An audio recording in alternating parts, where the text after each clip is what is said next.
Since I've been in post, and I've been in post 2 years now, and right from the beginning, black and ethnic minority colleagues have been saying to me, Karen, does the URC actually understand? Does the URC know what we go through? And the fact that we are impacted by it, it means that something exists, right? And that something is racism.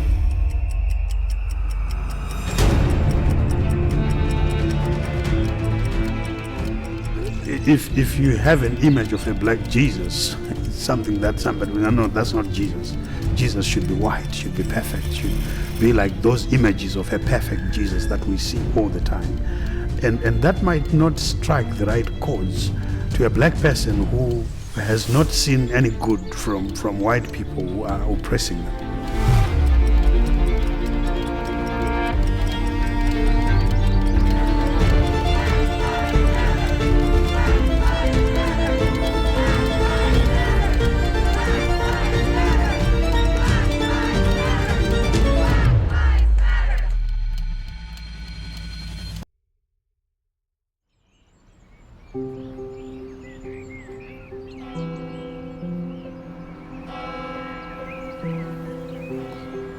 My name is Lindsay.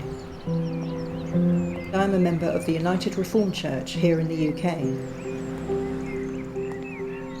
Like many of you watching, I never considered myself racist.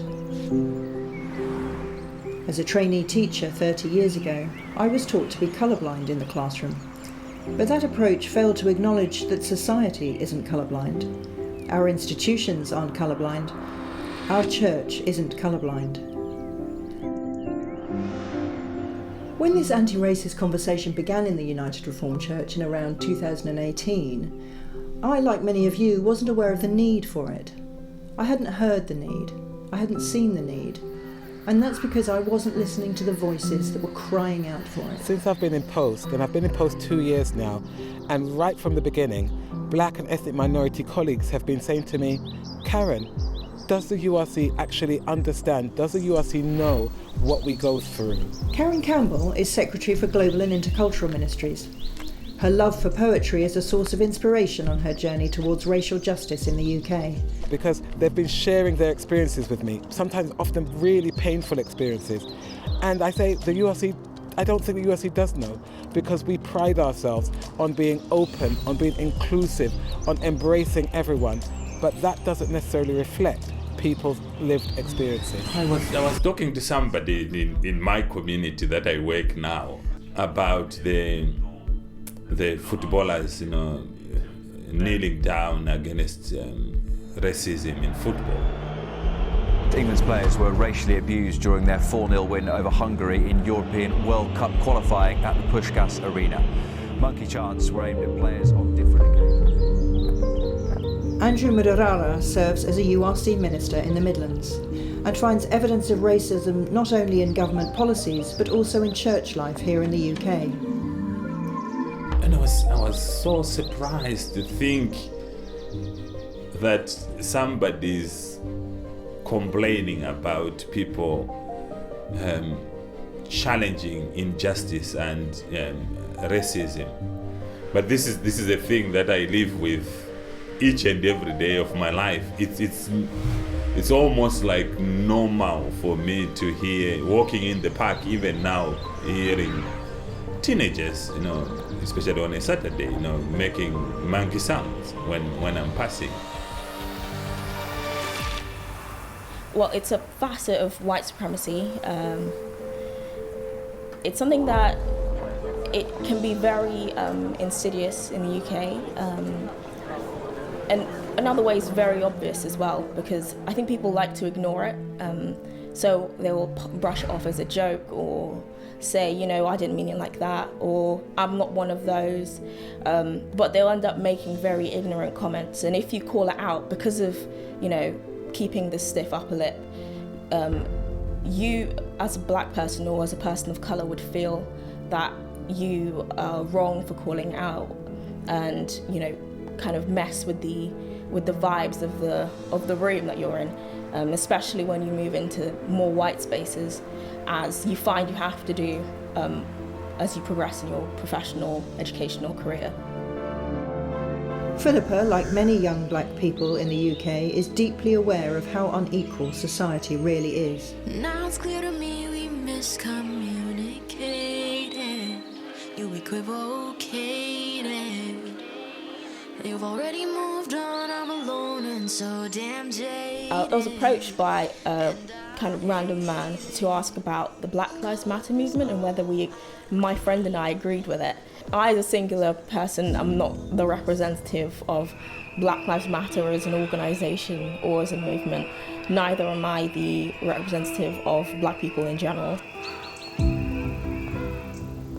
It was a very odd experience, and I left feeling exhausted and drained, and like the rest of the day was kind of ruined because of that experience.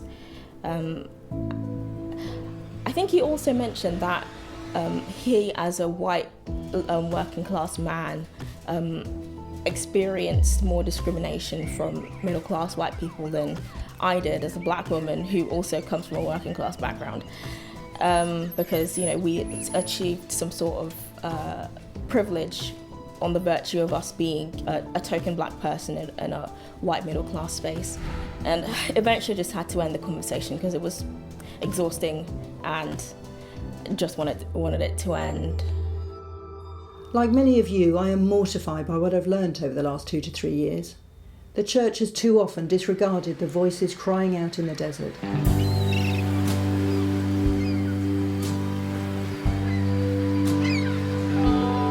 I'm a Christian, and I don't believe it's right for someone to steal.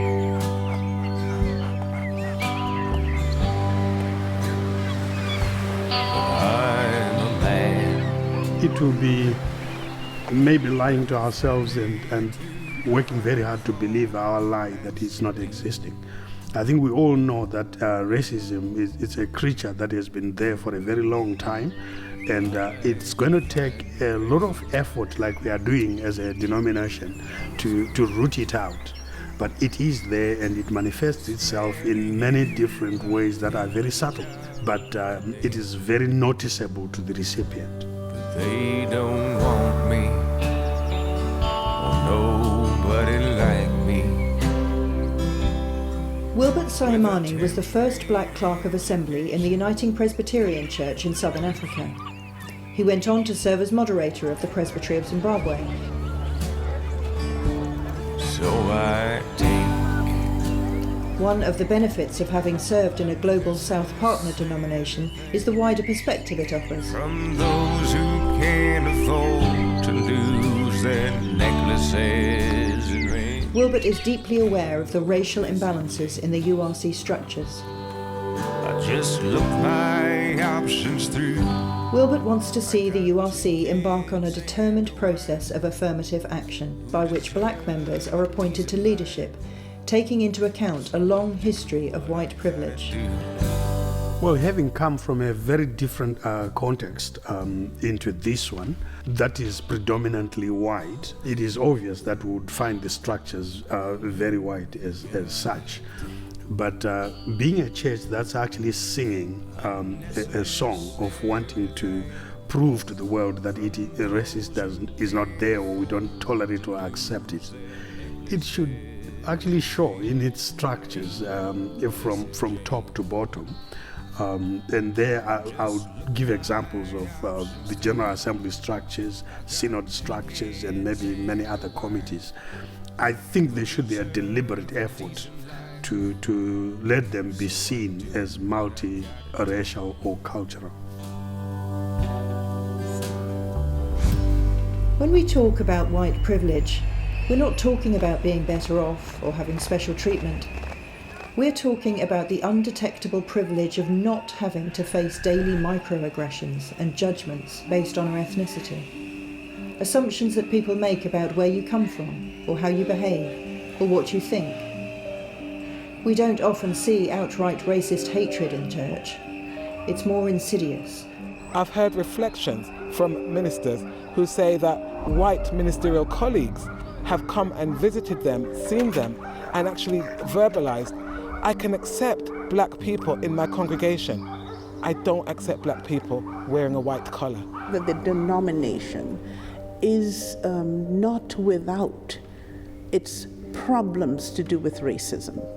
There are people who would say that racism does not exist.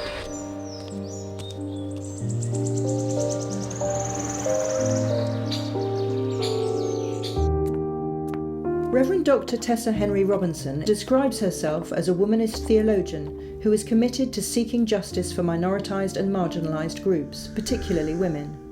And this is a difficult place and a difficult thing to hear, especially when every day the color of your skin when you are not white matters.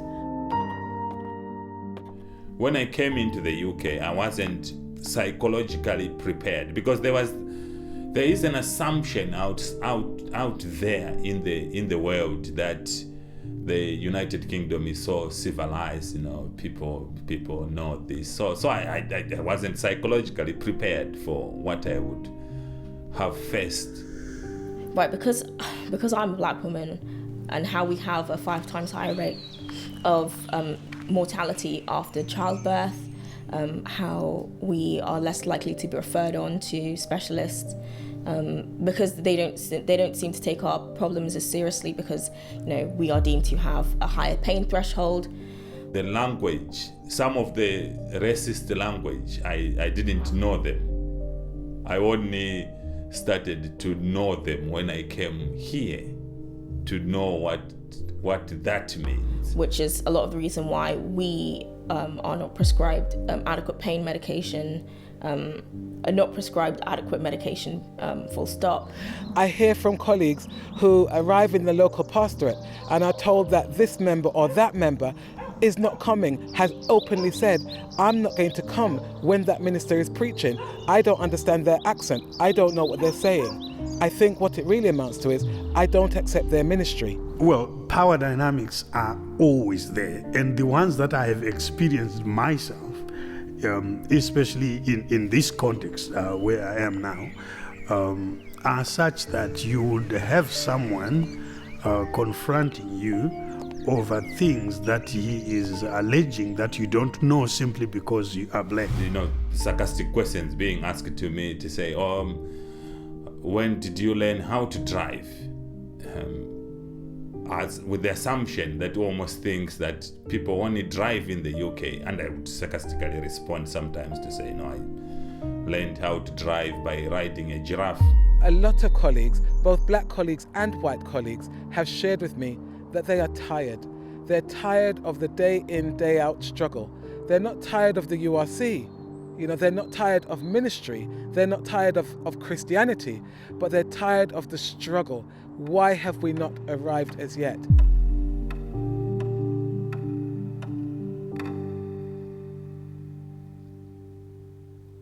But things are changing. Together we can listen and we can act.